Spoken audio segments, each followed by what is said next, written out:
Hello, and welcome to another edition of Inside Network Marketing. This is Len Clements, and I believe this is part 6 of what will now be a 7-part series dealing with various different legal issues concerning the network marketing industry. In this part, we're going to be dealing with specifically income claims from the distributor side. The last part will be talking more about income and sales disclosures and so forth on a corporate side and how those can be sometimes deceptive.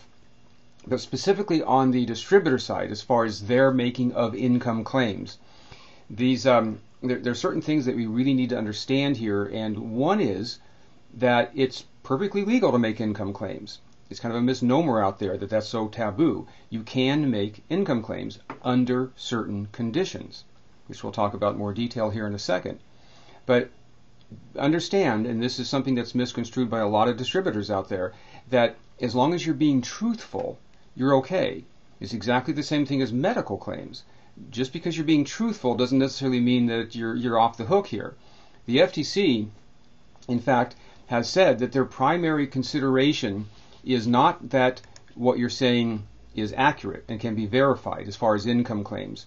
What they're more concerned is does what you're saying have the potential to be misleading? So if you make an accurate income claim and you're being truthful and you're stating a real figure that you can verify, but within the context of telling people, I made $50,000 last month, but it's easy and it can happen quickly and it can be effortless or whatever you want to say about it, that income claim, even though technically accurate, can still be misleading, especially if you use it as an inducement to join. So again, just truthfulness and accuracy doesn't get you off the hook here. In fact, there's a rather infamous example of this back in, I think, 1997, I believe it was, when industry legend Mark Yarnell actually got prosecuted by the Federal Trade Commission for telling the truth. He cited his income and verified to them that I'm telling the truth. This was my actual income. And they said, nah, that doesn't get you off the hook. So he and several other distributors for Nu Skin at the time were continued to be prosecuted for basically citing their incomes. Now, he was ultimately let off the hook, and there was no fine or any kind of action against Mark. But just the fact that he was being truthful about his income claim was not enough to get him released from that lawsuit. There had to be some other things involved. So again, accuracy, truthfulness is not enough. You also need to provide several other types of disclosures. Now, the FTC has changed the rules on us here a little bit here in the last couple of years. Previously, you could maybe make an income claim but put a disclosure that says results not typical, or these are exceptional results, or something like that. You probably saw a lot of old late night infomercials where some real estate gurus telling you how to get rich in real estate. The fine print at the bottom would say results not typical, as these people would come up and give their testimonials. Today, that's not good enough. So you can't just say results not typical. Now you actually have to declare what is typical.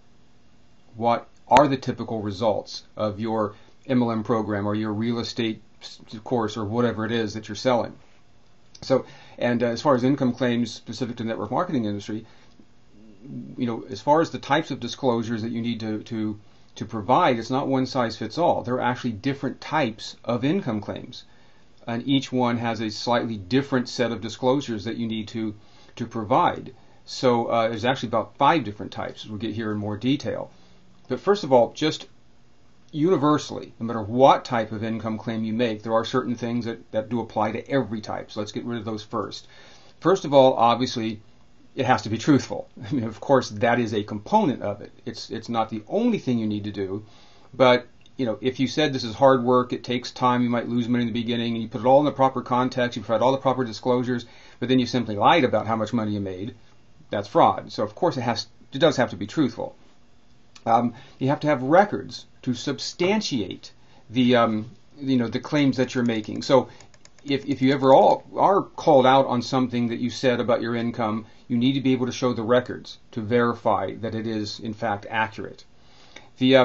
Also understand too that the company is ultimately responsible to ensure that the distributors understand what the rules are and what kind of disclosures that they need to provide. Obviously, a lot of these disclosures which are things like what the average active distributor earns and all this kind of stuff. Only corporate can really provide that information. So they need to give their distributors either a way to provide the proper disclosures and teach them when and how to use them, or if they don't want to provide them, which most companies don't, then just, universally forbid all income claims because you're not going to give them the right disclosures. So but if distributors make income claims, ultimately the company is the one that's going to get attacked by state and federal regulators for that. If it's in writing, if whatever the disclosure or the testimonial is or the income claim or whatever, the disclosure must be conspicuous. In other words, there's no more fine print, right? Now, if you make an income claim, your disclosure has to be in bold type of at least the same font size as the actual claim that you made. Again, this is when it's in writing. So it has to be prominent where you can actually see the disclosure. It just can't be fine print at the bottom. If it's something that's more visual, like a video or something, you can't just flash it on the screen for a second. It has to be there long enough where someone can really read it. So again, fine print disclosures don't work anymore either now. This is, again, universally, no matter what type of income claim it is. Now, specifically the 5 types of income claims, there's first of all statements of average earnings or median incomes. Companies usually provide this. They say, our average distributor earns this much money. First of all, understand from a mathematical standpoint, average and median are 2 completely different calculations. A lot of people misconstrue them as being synonymous. Average and mean sometimes can be synonymous, but average and median are 2 different calculations. An average is an average. You take all of the incomes and divide it by the total number of people whose incomes are being cited. And the average of all the distributors, from the people making nothing all the way to the people making $1 million, might be $250 a month, let's just say, arbitrarily. Now, a median is if you take the total number of distributors and you put them in ascending order from the highest income to the lowest. Let's say you have 10,000 distributors. The top earner's making $100,000 a month, the bottom earner's making 0. Of those 10,000 distributors, what does distributor 5,000 earn? What's the median on that ascending list of incomes? So although the average might be 250, distributor 5,000 on that list, because of the 80-20 rule, which applies to all things in life, not just MLM, the large majority of income is going to go to the top few percentage points of distributors. So again, that's nothing wrong with MLM, that's just the way it is. In fact, it's more like a 90-10 rule. 90% of the income is going to be earned by 10% of the distributors. So distributor 5,000 on the list, they might have only made $25, even though the average of all of them might be 250. So again, 2 different calculations. And this must be of all distributors. And it also has to be during a stated time period. So you can't just say of all the distributors that earned over $1,000 made this much, or all distributors who've been in the business longer than 3 years made this much. As long as you specify the range, it's okay, but it has to be of all distributors. You can't cherry pick just certain ones. The statements of earnings achieved by a substantial number of distributors is a second type of income claim. In other words, if you say we have a large number of distributors making more than $10,000 a month, you now have to indicate exactly what percentage of your distributors are making over $10,000 a month. You can't just say it's a substantial number. Okay, you have to actually say how many are doing that. The third type would be a statement of earnings ranges. So if you said, we've got X number of distributors making between, $500 and $1,000 a month, or whatever it is, or you have a set of ranges, you must indicate the percentage of distributors that are in each of those ranges. Okay, you can't just state the incomes. Of course, the primary way that we do this is income testimonials, and also hypothetical or lifestyle type claims. So those are the last 2. And I'm going to focus on these mostly because that's usually what we see. Income testimonials. They must be accompanied by several things here. First of all, how long? Okay. The average amount of time required by distributors to achieve the stated income. You notice in a lot of company income disclosure statements, it'll tell you how many months on average that person was in the business that are making that income at that particular rank. So again, how long did it take? You have to disclose that.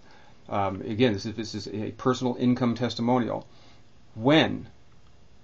What year or time period was this income achieved? You can't just say, my income was $50,000 if it was a month that occurred back in 1992. So you have to specify when exactly that income occurred. Where? The geographic area that the stated income occurred in. So there's also how many, of course. The average income, or it could be sales or profits or whatever the claim is, of all distributors during the time period, what percentage of all of those distributors had equal or greater income than that. So just kind of in summary, how long did it take to earn that income? When did the income occur? Where, geographic area, and how many? What percentage of distributors are making at least that much or more?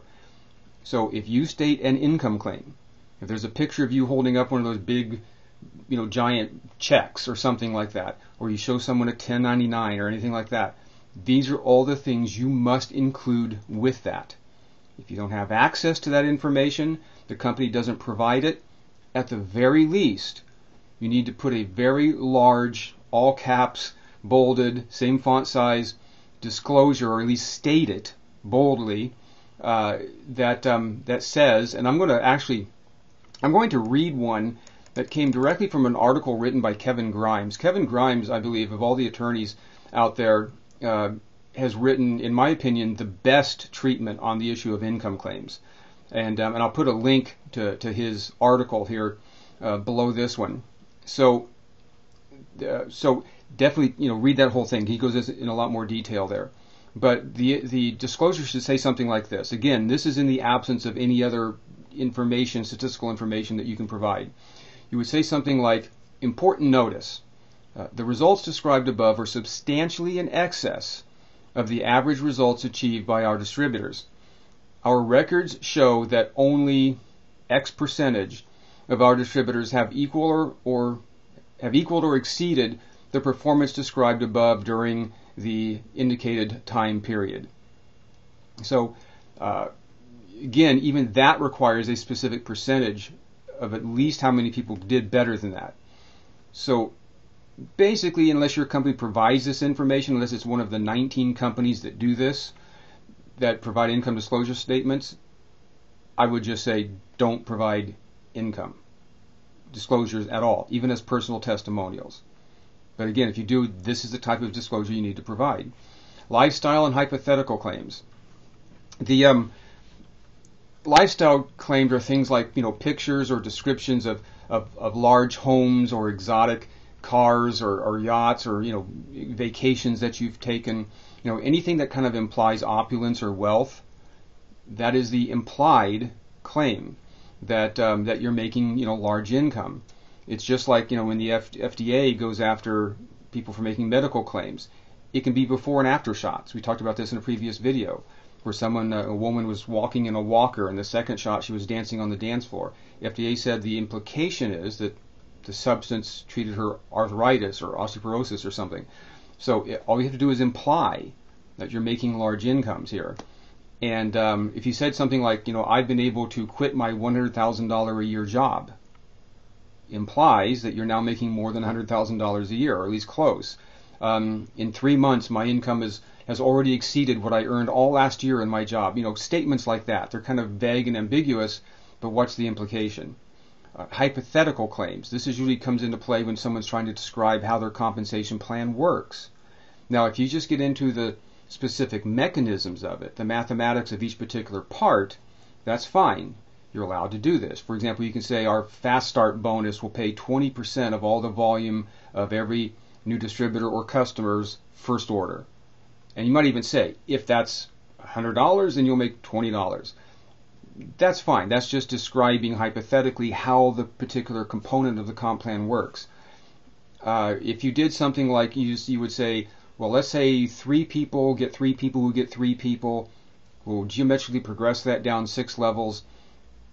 If on average they all do $100 and you earn these percentages down each of these levels, here's the income that you would make.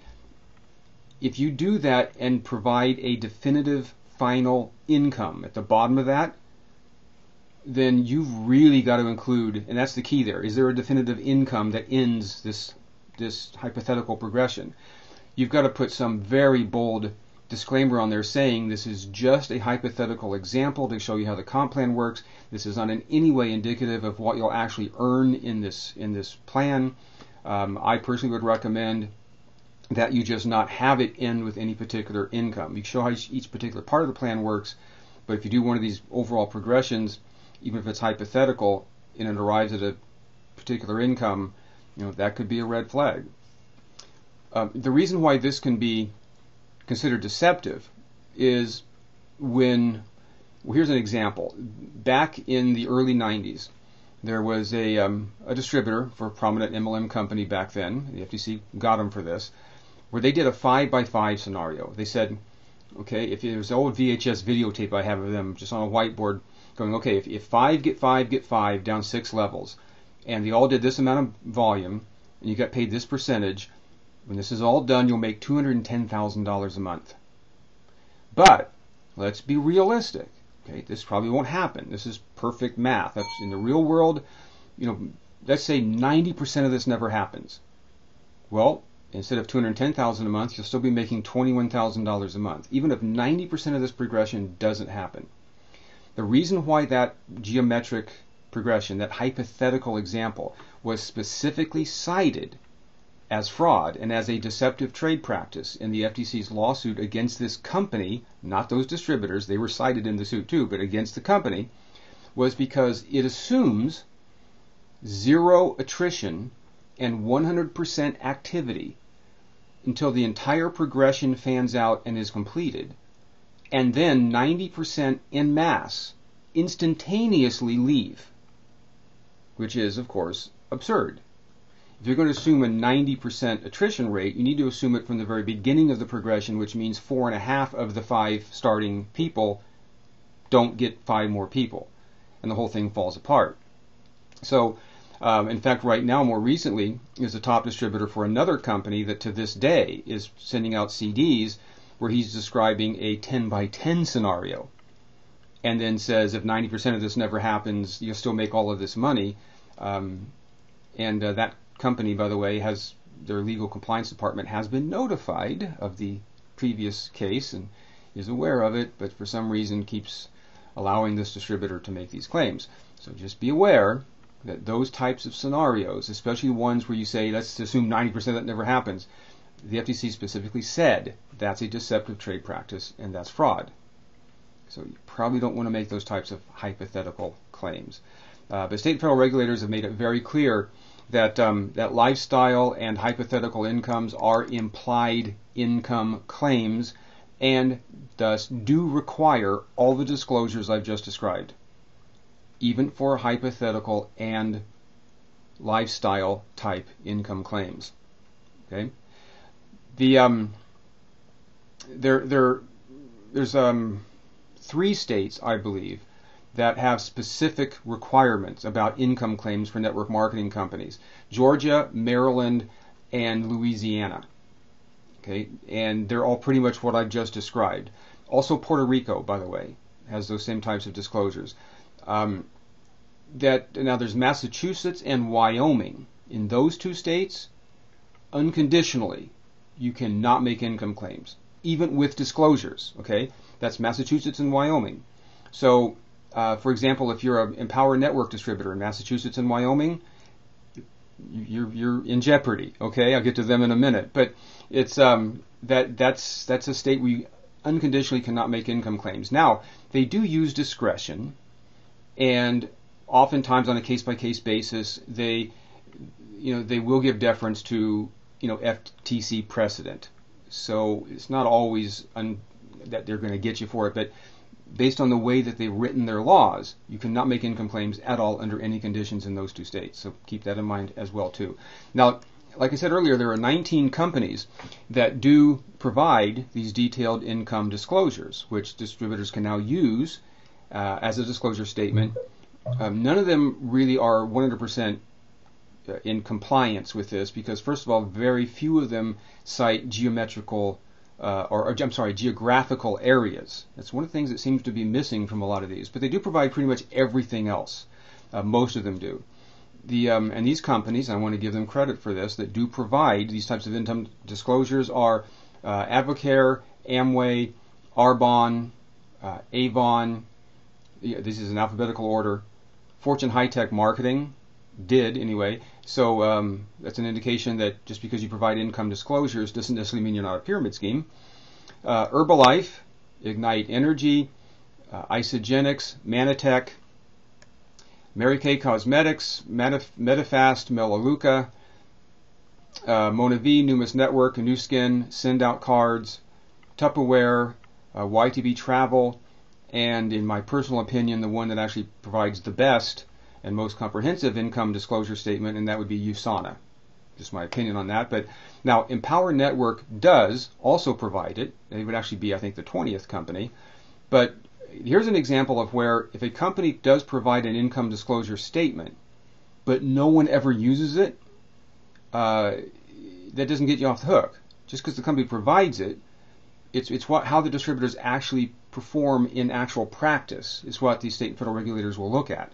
Now, I have seen, because I'm kind of researching them right now to possibly do a report on them, that, not possibly, eventually it's going to happen, but I want to gather some more information first, to make sure I know what I'm talking about. And I have probably seen conservatively 50 different pitches so far about Empower Network, all of them including blatant over-the-top income claims, including pictures of people on stage holding big checks and stuff. Of them, I have found one that actually linked to their income disclosure statement. Every other one is completely absent of any disclosure at all. So just because the company provides it doesn't mean the distributor is going to use it or use it properly in the right way. So understand, you have to have that kind of disclosure, and distributors have to be actually using it. And if a good portion of them are not, even if you are, still doesn't mean your company might not be in jeopardy here. Okay, so I've always wondered, one of my favorite income claims I've ever seen, this was back in the 90s, I always wondered how state and federal regulators would apply the rules to this one. This is an actual statement in an ad I saw a few years ago. You can earn up to $90,000 a month or more. Okay, up to $90,000 a month or more. Well, that would be every amount of money from zero to infinity. Like I say, that is the ultimate truth in advertising. So when they make a claim basically saying you can make some amount of money, would you have to provide disclosures for that? I would think because they put the 90,000 in there, you probably would. But yeah, up to this number or more, that's like every number. Just kind of wrap up here, I want to give a couple of other quick real-world examples that we can actually go by. If someone, let's say I were to try to pitch you on my MLM opportunity, and to induce you to join me, I made the statement that my income has reached $50,000 per month. Would that impress you? Now, if you say, okay, yeah, it would, that's fine, because that's a pretty impressive income, $50,000 a month. You might think, well, it sounds like that program works pretty well, so maybe I should join Len into this business. He seems to be pretty doing well with it. He'll teach me how to do that too. But what if, okay, I made the income claim now. What if last month I made $75,000 and the month before that I made $100,000? Now how does that $50,000 sound? What if last month I made $25,000 and the month before that I made $10,000? Two completely different reactions, right? In the first one, my $50,000 is indicative of a company in free fall. My organization's falling apart. In the second one, that's my income on my way up through the momentum phase. So another piece of information dramatically changes how much that might influence you into thinking that that's a positive thing. What if I said my income's reached $50,000 and it cost me $50,000 to do it? I had zero net profit. My income, as we'll talk about this in the next section too, where we talk about corporate claims, income, revenue is not the same thing as profit. So, if I have a big, internet presence or lead generation systems or whatever it is that I'm operating, and it cost me $50,000 to make this $50,000, not so impressive anymore. What if I said my income's reached $50,000 and I'd been in the business for 3 years? Still pretty impressive. What if you found out I'd been in this company for 30 years? Still not that bad, obviously, but it kind of really changes your expectation and how much that income claim might resonate with you as far as an inducement to join. It took him 30 years to make that income. So again, how long did it take me to earn it? That's an important factor to know. What if I said that, in fact, related to that one, it reminds me of, this is a few years ago when I was with a different company back in the 90s. There was a woman that I was trying to prospect, and she was talking to the top earner of another very well-established big company. He had been in business for years, and we'll call him Bob. It wasn't his name, but I'll make up the word and call him Bob. And I had just joined the company I was in at the time, that mid-90s that must have been. I joined just like 2 weeks earlier. And she was very flattered that I and this other, big guru from this other company were competing for her. And she told me, he goes, I talked to Bob the other day, and Bob said that, he said to tell Len Clements that I'll lay my check on the table next to his any day. We'll see which one's bigger. Well, all stereotypical male metaphors aside, the reason why that would have been useless information to her was because, first of all, I just joined my company 2 years ago, and he was the founding distributor, the master distributor for this company that now had over 50,000 distributors and been in business for a number of years. Master distributor means he's at the very top and everything is under him. Of course his income was going to be higher than mine because of all of these other things, in this case the time frame. That was a factor that wasn't being included. You can't just compare incomes. And of course, he knew that, by the way. I'm sure he did. But anyway, by the way, I ended up winning that competition. What if I said I made $50,000, or my income has reached $50,000, and I made a deal with the company? They paid me some bridge money, or they gave me a downline, or I moved a big group over from another company that just went out of business or something. That still might be legitimate income, but not in the time frame that I made it. I made it much, much faster in an unduplicatable way than you would be able to do it. What if I said I made $50,000 and most of it came from selling books and tapes to my downline instead of overrides from the products in my organization? Again, totally unduplicatable.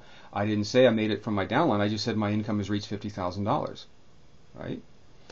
What if I said my income has reached $50,000 and I was the only person in the company who got a check? What percentage of other distributors have equaled or exceeded that income, right? Now I exaggerated that a little bit, but there was a case a few years ago when someone on the inside at a company who will remain nameless sent me a printout of their commission run. It was a new startup company that was bragging about the fact that in their first month in business they paid over $600,000 in commissions. And that was pretty impressive. Well, this inside sort of deep throat I had with this company, that was in reference to Watergate, by the way, the anonymous informant, sent me the printout of their check run, and what it revealed is that over half of all the commissions paid that month went to the top 3 distributors. Not 3%, the top 3 distributors. Okay?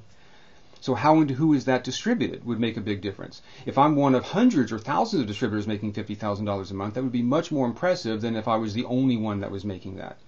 So again, there's so much more, just myriad information that you would need in addition to just the income to have it have any kind of meaningful impact on your decision to join that company. What if I said my income has reached $50,000 a month last month and I lied? How do you know it's true? Maybe I just made it up. Just made up the number. That can happen too. If there's a situation where, again, this was a few years ago, there's a company that's now out of business, and it was called, it's out of business, I'll go ahead and name them, although I think another company since launched with their name, but is a company that was back in the 90s called Lifestyles Cookies and Cakes. And there was this one particular distributor that was showing off a $121,000 check, okay, a copy of it. And when everything started to fall apart and there were lawsuits back and forth, and during the discovery phase, it was eventually revealed that this $121,000 check that was being shown around, monthly check, was never cashed. Never went through the bank. Now, I don't know about you, but the first $121,000 check that I get from my MLM company, one of the top 2 or 3 things I plan on doing with it is to take it down to the bank and cash it. Assuming the tears of joy have not washed the ink off of it. So, yeah, sometimes people just make up numbers. So that's why income claims are just as useless as any information you can possibly provide without all these other disclosures.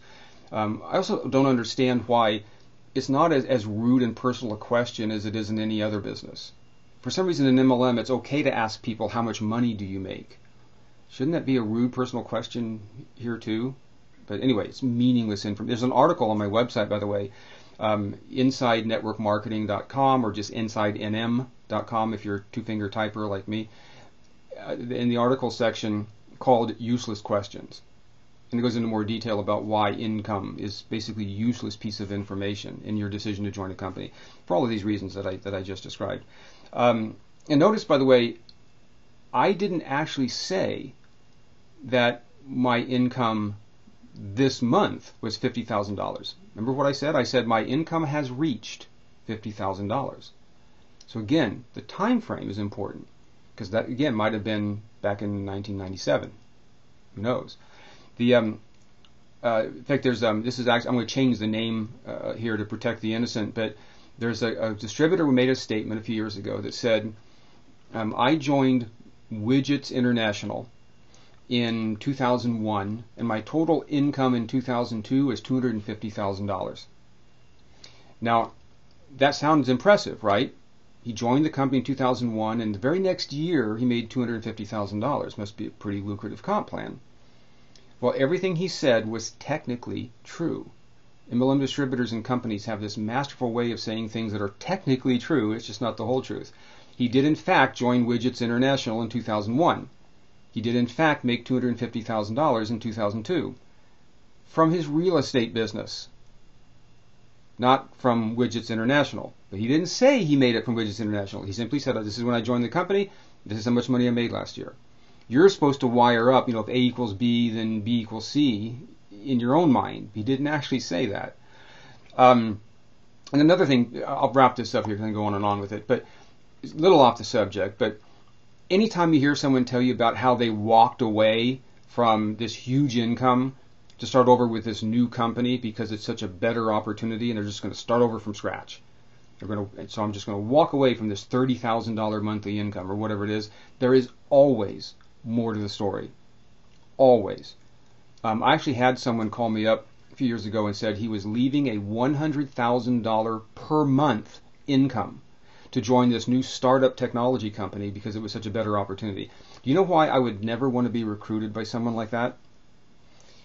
Because I don't want a blithering idiot for a sponsor, right? Someone who would walk away from $100,000 a month to join a startup technology MLM company. That, by the way, was out of business a couple of years later. So there's always more. Either that $100,000 check just bounced, or it's the amount that's lowering every month and it's going down. The company's falling apart.